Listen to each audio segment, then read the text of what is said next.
ಪಶ್ಚಿಮ ಏಷ್ಯಾದಲ್ಲಿ ಸಂಘರ್ಷ ತೀವ್ರಗೊಂಡಿರ್ತಕ್ಕಂಥ ಕಾರಣ ನಮ್ಮ ದೇಶದ ಮೇಲೆ ದೊಡ್ಡ ಪರಿಣಾಮ ಬೀರ್ತಾ ಇದೆ. ಎಲ್ಲರಿಗೂ ಗೊತ್ತಿದೆ. ತೈಲ, ಇಂಧನ, ಗೊಬ್ಬರ ಕುರಿತು ಹಿರಿಯ ಸಚಿವರ ಸಭೆ ಕರೆದು ಪ್ರಧಾನಿ ಮೋದಿಯವರು ಮಾಹಿತಿಯನ್ನು ಪಡೆದಿದ್ದಾರೆ. ದೆಹಲಿಯ ತಮ್ಮ ನಿವಾಸದಲ್ಲಿ ನಡೆದ ಸಭೆಯಲ್ಲಿ ಗೃಹ ಸಚಿವ ಅಮಿತ್ ಶಾ, ರಕ್ಷಣಾ ಸಚಿವ ರಾಜನಾಥ್ ಸಿಂಗ್, ರಾಸಾಯನಿಕ ಮತ್ತು ರಸಗೊಬ್ಬರ ಸಚಿವ JP ನಡ್ಡಾ, ವಿದೇಶಾಂಗ ಸಚಿವ ಜೈಶಂಕರ್, ಹಣಕಾಸು ಸಚಿವೆ ನಿರ್ಮಲಾ ಸೀತಾರಾಮನ್ ಸಭೆಯಲ್ಲಿ ಭಾಗಿಯಾಗಿದ್ದರು. ದೇಶದ ಪೆಟ್ರೋಲ್, ಕಚ್ಚಾ ತೈಲ, ವಿದ್ಯುತ್, ರಸಗೊಬ್ಬರ ವಲಯಗಳ ಬಗ್ಗೆ ಪರಾಮರ್ಶೆ ಮಾಡಿದ್ರು ಅಂತ ತಿಳಿದು ಬಂದಿದೆ. ಇನ್ನು ಭಾರತದ ರಾಜಕೀಯ ಇತಿಹಾಸದಲ್ಲಿ ಪ್ರಧಾನಿ ನರೇಂದ್ರ ಮೋದಿ ಅವರು ಹೊಸ ಮೈಲುಗಲ್ಲು ನಿರ್ಮಿಸಿದ್ದಾರೆ. ಭಾರತದ ಇತಿಹಾಸದಲ್ಲಿ ದೀರ್ಘಕಾಲ ಸೇವೆ ಸಲ್ಲಿಸಿದ ಪ್ರಧಾನಿ ಅಂದರೆ ನಾಯಕ, ಪ್ರಧಾನಿ ಅಲ್ಲ ನಾಯಕ ಅಂತಕ್ಕಂಥ ದಾಖಲೆ ಬರೆದಿದ್ದಾರೆ. 8,931 ದಿನಗಳನ್ನು ಪೂರ್ಣಗೊಳಿಸಿರುವ ಮೋದಿ ಗುಜರಾತ್ ಮುಖ್ಯಮಂತ್ರಿಯಾಗಿ ಹಾಗೂ ಭಾರತದ ಪ್ರಧಾನಮಂತ್ರಿ ಹುದ್ದೆಗಳಲ್ಲಿ ಎರಡೂ ಸೇರಿ ದೀರ್ಘಕಾಲ ಸೇವೆ ಸಲ್ಲಿಸಿದ ಅಪರೂಪದ ಸಾಧನೆ ಮಾಡಿದ್ದಾರೆ. ಹಾಗೂ ಭಾರತದ ಸ್ವಾತಂತ್ರ್ಯ ನಂತರ ಜನಿಸಿದ ಮೊದಲ ಪ್ರಧಾನಿ ಅಂತ ಕೂಡ ಹೇಳಿಕೊಂಡಿದ್ದಾರೆ. ಇಲ್ಲಿ ನಮಗೆ ಇನ್ನೊಂದು ಬಹಳ ಮುಖ್ಯವಾದ ವಿಚಾರ ಇದೆ ದಿವ್ಯಾ. ಇಲ್ಲಿ ತನಕ ನಮಗೆ ದೊಡ್ಡದಾಗಿ ಕಾಣ್ತಾ ಇರೋ ಸಮಸ್ಯೆ ಅಂದರೆ ಸಿಲಿಂಡರ್ ಸಮಸ್ಯೆ ಎಲ್ಲ ಕಡೆನೂ, ಅದರಲ್ಲೂ ಕಮರ್ಷಿಯಲ್ ಸಿಲಿಂಡರ್ಗಳ ಸಮಸ್ಯೆ. ಬಂದಿಲ್ಲ ನಮಗೆ ಸಿಗ್ತಾ ಇಲ್ಲ ಅಂತ, ಅದೆಲ್ಲ ಮುಂದೆ ಬರುತ್ತೆ ಹೇಳೋಣ. ಈಗೇನೋ ಒಂದೊಂದೇ ಶಿಪ್ಗಳು ಕೂಡ ಬರ್ತಾ ಇದೆ, ಸ್ವಲ್ಪ ಸಮಸ್ಯೆ ಬಗೆಹರಿಬೋದು ಅಂತ ಇದ್ದಾರೆ, ಫೈನ್. ಬಟ್ ಮುಂದಿನ ದಿನಗಳಲ್ಲಿ ಕಾಣಿಸಿಕೊಳ್ಳುವ ಅತಿ ದೊಡ್ಡ ಸಮಸ್ಯೆ ಅಂದರೆ ರಸಗೊಬ್ಬರಗಳ ಸಮಸ್ಯೆ. ನಮ್ಮ ದೇಶ ಎಗೈನ್ ರಸಗೊಬ್ಬರಗಳ ಮೇಲೆ ವಿಪರೀತ ರಸಗೊಬ್ಬರಕ್ಕೋಸ್ಕರ ಆ ದೇಶಗಳ ಮೇಲೆ ವಿಪರೀತ ಡಿಪೆಂಡ್ ಆಗಿದ್ದಾರೆ. ಈಗ ಬೇಸಿಗೆ ಆಗಿರೋದ್ರಿಂದ ನಿಮಗೆ ಇನ್ನೂ ಕೂಡ ರೈತರ ಬಿತ್ತನೆಗಳು ಶುರುವಾಗಿಲ್ಲ.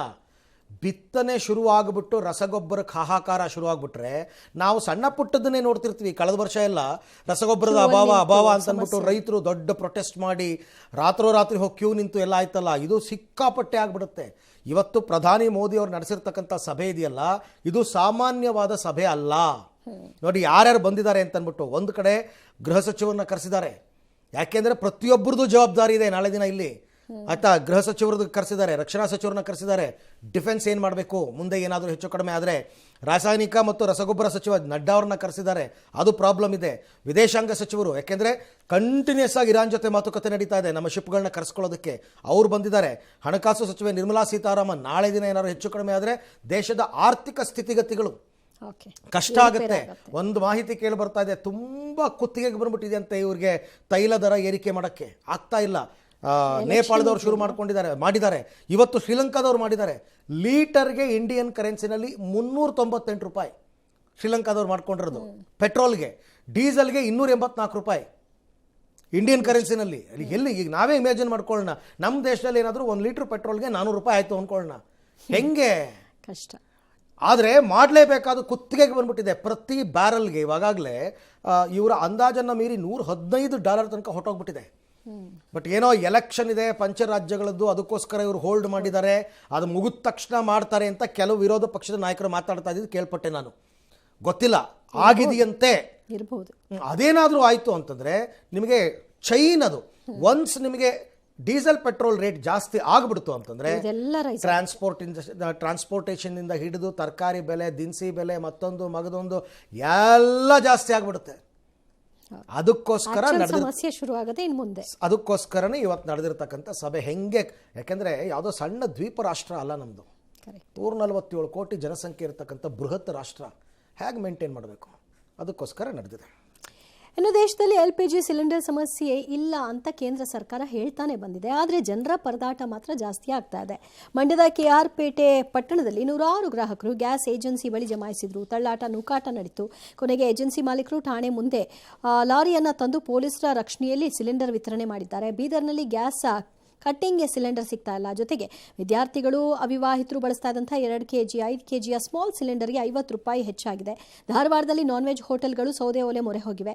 ಚಿಕನ್, ಎಗ್ ಮಸಾಲ ಮಾತ್ರ ತಯಾರಿಕೆ ಮಾಡ್ತಾ ಇರುವಂಥ ಮಾಲೀಕರು ಕಬಾಬ್, ಡ್ರೈ ಸೇರಿದಂತೆ ಫಾಸ್ಟ್ ಫುಡ್ ಬಂದ್ ಮಾಡಿಕೊಂಡಿದ್ದಾರೆ. ಯಾದಗಿರಿ ಜಿಲ್ಲೆಯ ಸುರಪುರದ ಇಂಡಿಯನ್ ಗ್ಯಾಸ್ ಏಜೆನ್ಸಿಯಲ್ಲಿ ಬುಕ್ ಮಾಡಿದ್ರು ಕೂಡ ಕ್ಯೂ ನಿಂತರು, ಸಿಲಿಂಡರ್ ಮಾತ್ರ ಸಿಗ್ತಾ ಇಲ್ಲ. ಏಜೆನ್ಸಿಯವರು ಅಕ್ರಮವಾಗಿ ಬೇರೆಯವರಿಗೆ ಸಿಲಿಂಡರ್ ಕೊಡ್ತಾ ಇದ್ದಾರೆ ಅನ್ನೋದು ಜನರ ಆರೋಪ.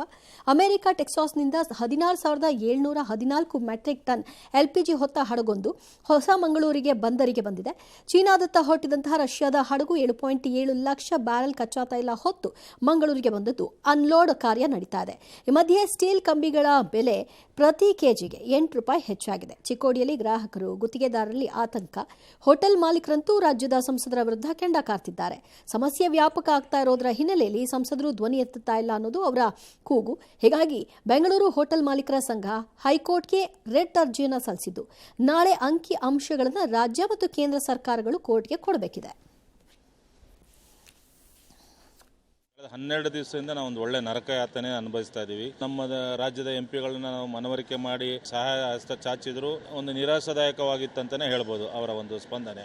ಈಗ ಬೇರೆ ಬೇರೆ ರಾಜ್ಯಗಳಲ್ಲಿ 50% ಕೊಡ್ತಾ ಇದ್ದಾರೆ, ನಮ್ಗೆ ಯಾಕೆ ಈ ಅನ್ಯಾಯ ಅಂತೇಳಿ ಹೈಕೋರ್ಟ್ ಅವರಿಗೆ ಎಲ್ಲ ಅಂಕಿ ಅಂಶಗಳನ್ನ ಕೇಳಿದೆ. ನಮ್ಮ ರಾಜ್ಯ ಸರ್ಕಾರ ಮತ್ತು ಕೇಂದ್ರ ಸರ್ಕಾರದ ಪ್ರತಿನಿಧಿಗೆ ಮತ್ತು ಇಂಡಿಯನ್ ಆಯಿಲ್ ಕಾರ್ಪೊರೇಷನ್ ನೋಡಿದ್ರ ಬೆಲೆ ಏರಿಕೆ ಅಂತಕ್ಕಂಥ ನಿಧಾನಕ್ಕೆ ಹೆಂಗಾಗ್ತಾ ಇದೆ ನಮಗೆ ಗೊತ್ತಾಗ್ತಾ ಇಲ್ಲ. ಹೌದು. ಯುದ್ಧ ಶುರು ಆಗ್ತಿದ್ದಂಗೆ ಫಸ್ಟ್ ಜಾಸ್ತಿ ಆಗಿದ್ದು ಅಡುಗೆ ಎಣ್ಣೆ ಬೆಲೆ, ಸನ್ಫ್ಲವರ್ ಅದು ಇದೆಲ್ಲ ಆಯಿಲ್ಗಳು ಬರ್ತಾವಲ್ಲ ಅದು.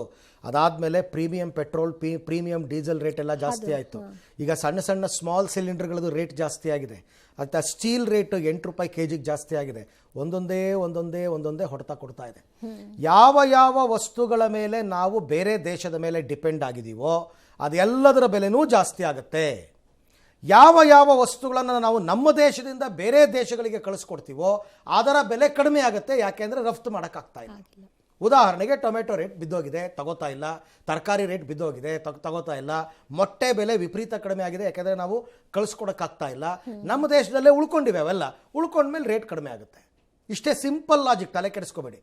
ಬೇರೆ ದೇಶದಿಂದ ಬರುವಂತಹ ಎಲ್ಲ ಪದಾರ್ಥಗಳ ಬೆಲೆ ಜಾಸ್ತಿ ಆಗುತ್ತೆ, ನಮ್ಮ ದೇಶದಿಂದ ಕಳಿಸ್ತಕ್ಕಂಥ ವಸ್ತುಗಳ ಬೆಲೆ ಕಡಿಮೆ ಆಗುತ್ತೆ. ಯುದ್ಧದ ಪರಿಣಾಮವನ್ನು ನಾವು ಈ ರೀತಿ ಅನುಭವಿಸಬೇಕಾಗಿದೆ. ಬಟ್ ವಿಪರೀತ ಸಿಲಿಂಡರ್ ಸಮಸ್ಯೆ ಅಂತೂ ವಿಪರೀತ ಆಗ್ತಾ ಇದೆ, ಅದಂತೂ ನಿಜ. ಎಲ್ಲ ಕಡೆ ಹೋಟೆಲ್ ಬಿಸ್ನೆಸ್ಸೇ ಬಿದ್ದೋಗಿದೆ. ಅದು ಕಮರ್ಷಿಯಲ್ದ ಹೌದು ಸಮಸ್ಯೆ ಇದೆ ಅನ್ನೋದನ್ನು ಪ್ರಾಕ್ಟಿಕಲ್ ಆಗಿ ಒಪ್ಕೋತಾ ಇದ್ದಾರೆ. ಆದರೆ ಗೃಹ ಬಳಕೆದು ಏನು, ಗೃಹ ಬಳಕೆದೂ ಇದೆ, ಅವ್ರು ಇಲ್ಲ ಅಂತ ಇದ್ದಾರೆ. ಸುಮ್ಮನೆ ಅವ್ರು ನಾಟಕ ಹೊಡ್ಕೊಂಡು ಕೂತಿದ್ದಾರೆ. ಇಲ್ಲ ಅಂದರೆ ಯಾಕೆ ಇಷ್ಟೆಲ್ಲ ಸಮಸ್ಯೆ ಆಗ್ತಿತ್ತು? ಏನೋ ಸರ್ವರ್ ಪ್ರಾಬ್ಲಮ್ಮು, ಬುಕ್ಕಿಂಗೇ ಆಗ್ತಿಲ್ಲ ಅಂತಾರೆ. ಆಮೇಲೆ ಅವರೇ ಹೇಳ್ಕೊತಾರೆ, ಏಜೆನ್ಸಿ ಅವ್ರ ಹತ್ರ ಹೋಗಿ ನಾವು ಮಾತಾಡಿಸಿದಾಗ, ನೋಡಿ ಸರ್ ನಮಗೆ ಒಂದು ದಿನಕ್ಕೆ 700 ಸಿಲಿಂಡರ್ ಬೇಕು ಸರ್, 520 ಸಿಲಿಂಡರ್ ಕಳಿಸ್ತಾ ಇದ್ದಾರೆ ಸರ್, ಶಾರ್ಟೇಜ್ ಆಗ್ತಾ ಇದೆ ಸರ್. ಅಷ್ಟೇ ಆಗ್ತಾ ಇದೆ. ಯಾಕೆ ಆಗ್ತಾ ಇದೆ? ಇಷ್ಟು ದಿನ ಯಾಕೆ ಆಗ್ತಿರಲಿಲ್ಲ ಅಂದರೆ ಶಾರ್ಟೇಜ್ ಆಗಿದೆ, ಅಂದರೆ ಸಮಸ್ಯೆ ಆಗಿದೆ ಅಂತ. ಅದಷ್ಟೇ ಅಲ್ಲ, ಇಲ್ಲಿ ಇನ್ನೊಂದಿದೆ ನೋಡಿ. ಅಮೆರಿಕ, ಇಸ್ರೇಲ್, ಇರಾನ್ ಭೀಕರ ಯುದ್ಧದ ಎಫೆಕ್ಟ್ನಿಂದ ವಿಮಾನಯಾನ ಸಂಸ್ಥೆಗಳಿಗೆ ಬರೋಬ್ಬರಿ $50 ಬಿಲಿಯನ್ ನಷ್ಟವಾಗಿದೆ. ವಿಶ್ವದ 20 ಅತಿದೊಡ್ಡ ವಿಮಾನಯಾನ ಸಂಸ್ಥೆಗಳು 53 ಶತಕೋಟಿ ಮೌಲ್ಯವನ್ನು ಕಳ್ಕೊಂಡಿವೆ ಅಂತ ವರದಿಯಾಗಿದೆ. ಕೋವಿಡ್ ನಂತರ ಆರ್ಥಿಕ ಬಿಕ್ಕಟ್ಟಿನಲ್ಲಿದ್ದ ಸಂಸ್ಥೆಗಳಿಗೆ ಮತ್ತೊಂದು ಹೊಡೆತ ಇದು. ಆದರೆ ದೇಶದಲ್ಲಿ ವಿಮಾನ ಟಿಕೆಟ್ ದರಗಳು ದುಬಾರಿಯಾಗುವ ಸಾಧ್ಯತೆ ಇದೆ ಅಂತ ವಿಮಾನಯಾನ ಸಚಿವ ರಾಮ್ ಮೋಹನ್ ನಾಯ್ಡು ಸುಳಿವು ಕೊಟ್ಟಿದ್ದಾರೆ. ಸುಳಿವಲ್ಲ, ಡೇಟೇ ಕೊಡ್ತಾರೆ, ಏಪ್ರಿಲ್ 1ರಿಂದ ಅಂತ. ಜಾಗತಿಕವಾಗಿ ತೈಲ ಬೆಲೆ, ಏರ್ ಟರ್ಬೈನ್ ಇಂಧನ ಇದರ ಮೇಲೆ ಬೆಲೆ ಏರಿಕೆಯಾಗಿರೋ ಪರಿಣಾಮ ಏಪ್ರಿಲ್ 1ರಿಂದ ಹೊಸ ಪ್ರಯಾಣ ದರ ಪರಿಷ್ಕರಣೆ ಆಗುತ್ತೆ ಅಂತ ಹೇಳಿದ್ದಾರೆ. ಆದರೆ ಈಗಾಗಲೇ ಕೆಲ ವಿಮಾನಯಾನ ಸಂಸ್ಥೆಗಳು ದರವನ್ನು ಹೆಚ್ಚಿಸಿಕೊಂಡಿವೆ. ಅಲ್ಲಿಗೆ ಬೆಲೆ ಏರಿಕೆಗೆ ಇದು ಒಂದು ಸೇರ್ಕೊಂಡಂಗೆ ಆಯಿತು. ಆಯಿತಾ? ಈಗ ತಾತ್ಕಾಲಿಕವಾಗಿ ಯುದ್ಧ ಇರೋದ್ರಿಂದ ಇವೆಲ್ಲ ಆಗಿದೆ.